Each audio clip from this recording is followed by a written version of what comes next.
Good morning, students. Today we will discuss the consequences and control of floods.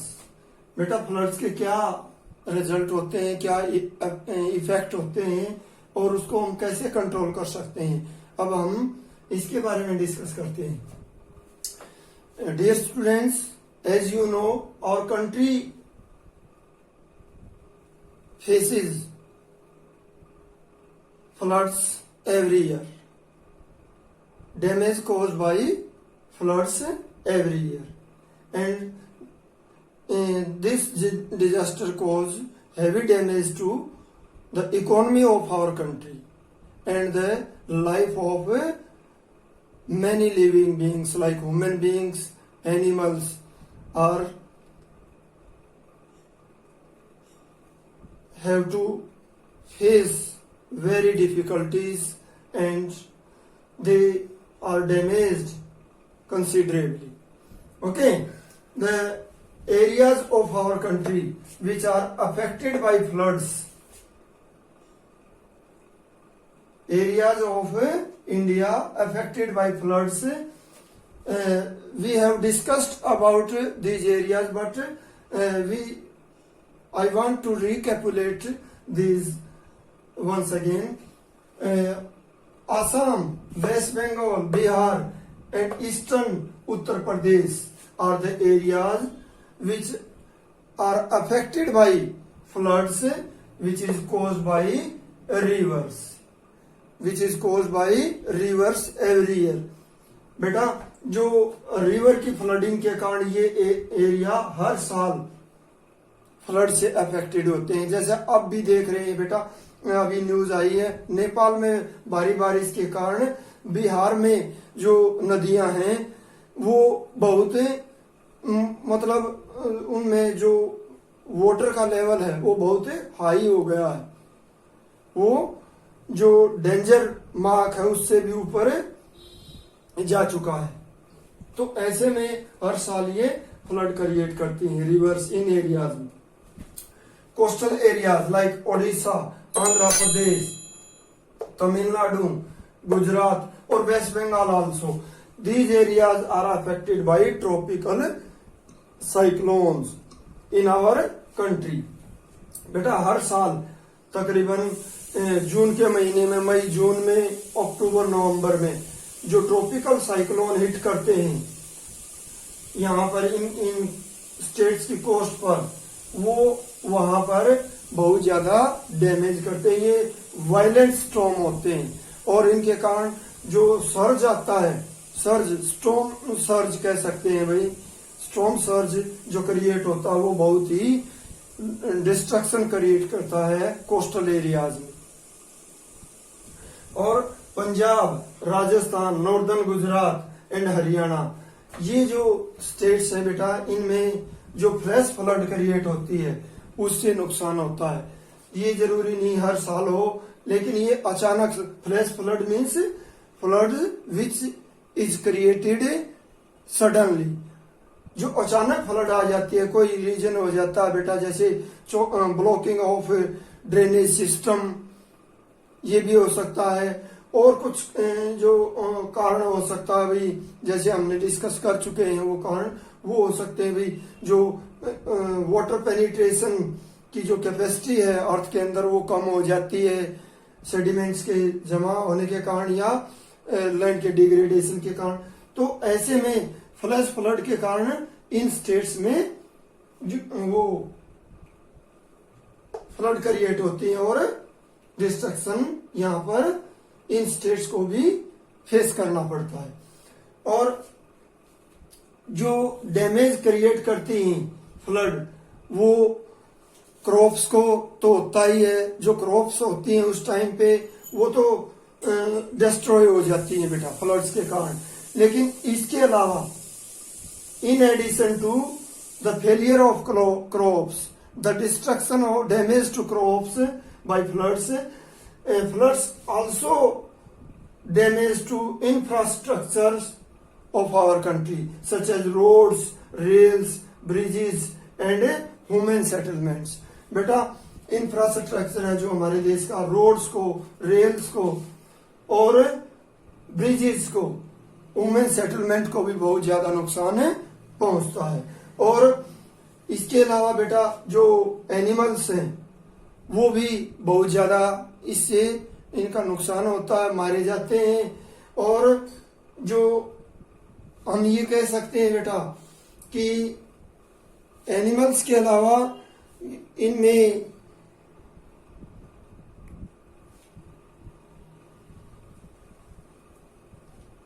जो हमारे affected area में people है वो homeless हो जाते हैं और इस तरीके से बहुत ज्यादा नुकसान हमारे देश के लोगों को हर साल झेलना पड़ता है। ये हमारे देश की इकोनॉमी को भी नुकसान पहुंचाता है और लिविंग बीइंग्स को भी नुकसान पहुंचाता है।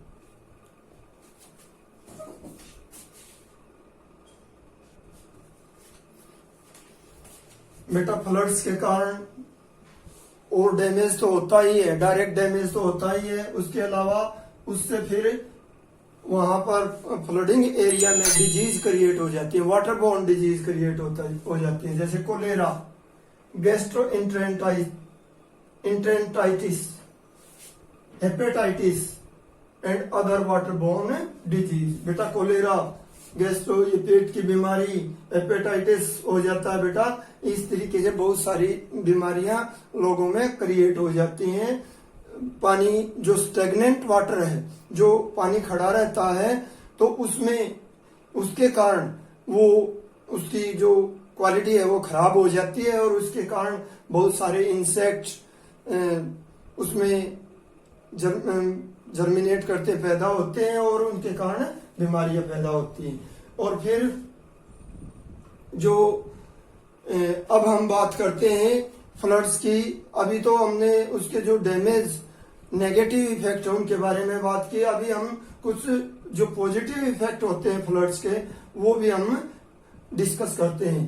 Floods deposit fertile silt over agricultural fields.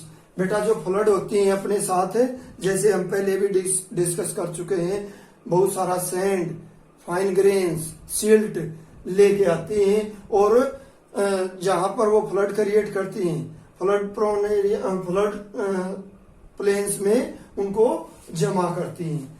तो वो बहुत ही फर्टाइल होता है और एग्रीकल्चरल लैंड की फर्टिलिटी को इम्प्रूव करता है एवरी ईयर।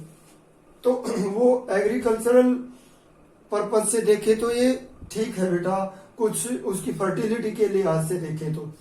और माजुली जो जैसे ब्रह्मपुत्रा रिवर आसाम में आइलैंड फॉर्म करती है बेटा, माजुली जो कि संसार का लार्जेस्ट आइलैंड है, लार्जेस्ट रिवरीन आइलैंड है, जो कि पैडी कल्टीवेशन के लिए बहुत ही आइडियल प्लेस है। वहां पर पैडी कल्टीवेशन बहुत अच्छी की जाती है, अच्छी होती है और इस तरीके से ये इसके बेनिफिट्स है। और फ्लैश फ्लड एरिया में जहां पर फ्लड, जैसे हरियाणा, पंजाब और कुछ वेस्टर्न यूपी, इन एरिया में जब फ्लड क्रिएट होती है बेटा, तो उससे अंडरग्राउंड वाटर है जो वो भी रिचार्ज होता है। एक बेनिफिट इसका ये भी हो सकता है, अंडरग्राउंड वाटर है जो लेवल बहुत नीचे चला जाता है, क्योंकि हम एग्रीकल्चरल फील्ड में इरिगेशन के लिए जो अंडरग्राउंड वाटर का यूज करते हैं, उससे वो वाटर का लेवल, अंडरग्राउंड वाटर लेवल नीचे चला जाता है। वहां पर जब भी फ्लड क्रिएट होती है उससे वो वाटर लेवल दोबारा से इम्प्रूव हो जाता है, ऊपर आ जाता है। एक इसका बेनिफिट ही ये भी है, लेकिन these benefits are insignificant. These benefits are insignificant in comparison to the damage created by floods. बेटा जो बेनिफिट्स है वो बहुत कम है डैमेज के मुकाबले में, जो डैमेज ये क्रिएट करते हैं। सो these are not recommendable. These benefits are not recommendable in comparison to damage created by them. Floods. Beta, now we will discuss some steps to reduce adverse effect of floods. बेटा जो adverse effect हैं floods के, जो नुकसान है, damages हैं, उनको हमें कैसे रिड्यूस कर सकते हैं, कैसे कम कर सकते हैं। इसके लिए जो गवर्नमेंट है बेटा, स्टेट गवर्नमेंट और सेंट्रल गवर्नमेंट है, वो एक इम्पोर्टेंट रोल प्ले करती हैं। उनका योगदान बहुत ज्यादा होता है इस डैमेज को कंट्रोल करने में, इसके इफेक्ट को कम करने में, because this disaster is at great level. तो it is the responsibility of government to control floods which cause damage to our country, to the economy of our country every year. Some steps are like this: construction of flood protection embankments in flood prone areas. बेटा जो flood prone areas हैं वहां पर river के जो bank है उनको strong किया जाए, उसको मजबूत किया जाए, स्टोन के द्वारा, मड के द्वारा उसको और ज्यादा मजबूत किया जाए, ताकि वो फ्लडिंग क्रिएट न हो, वो बैंक न टूटे, ओवरफ्लो न हो, उनको और ज्यादा मजबूत किया जाना चाहिए। एम्बैंकमेंट मीन्स जो रिवर के बैंक हैं, किनारे हैं, उनको और ज्यादा मजबूत किया जाए, उनसे प्रोटेक्शन हो सकती है, उनको कंस्ट्रक्ट किया जाए। Construction of dams across river to regulate the flow of water. और बेटा जो रिवर के अक्रॉस डैम बनाकर भी हम फ्लड को कुछ हद तक रेगुलेट कर, मतलब प्रिवेंट कर सकते हैं।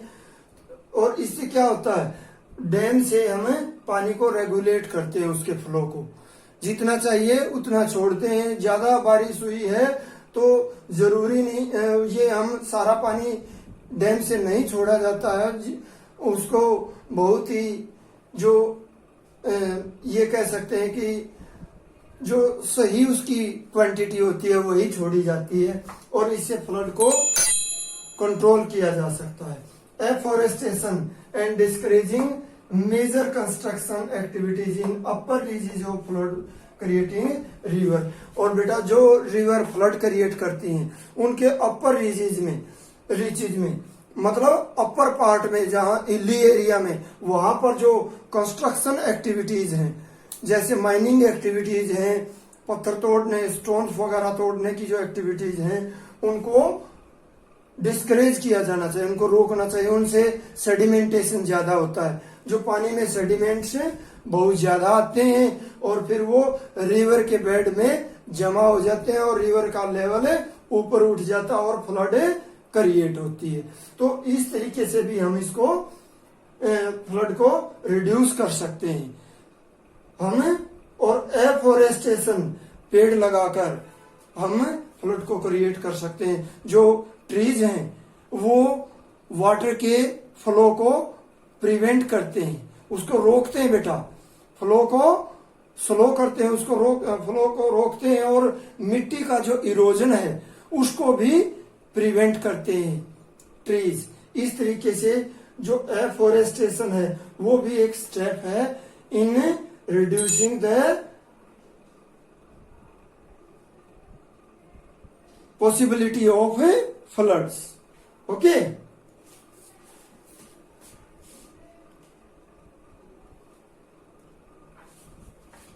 और बेटा जो नेक्स्ट स्टेप है वो है removal of human encroachment from the river channels. जो रिवर चैनल हैं उनमें से हम जो ह्यूमन बीइंग का इंक्रोचमेंट है, उनकी दखलंदाजी है, एक्स्ट्रा जो कह सकते हैं, जो लिमिट से ज्यादा उसमें उनकी दखलंदाजी है रिवर चैनल में, रिवर के जो कोर्स है उसमें, वो उसको खत्म करके हमें फ्लड की जो पॉसिबिलिटी है उसको रिड्यूस कर सकते हैं। डिपॉपुलेशन ऑफ फ्लड प्लेन्स, जो फ्लड प्लेन एरियाज हैं, जहां पर जो प्लेन्स जहां पर फ्लड अक्कर होती है वहां पर पॉपुलेशन को कम करके या वहां से हटा करके हमें इसको इसकी फ्लड्स की जो इफेक्ट है, एडवर्स इफेक्ट हैं, उसको कम कर सकते हैं. Okay, these were the some steps by which we can reduce the adverse effect of floods.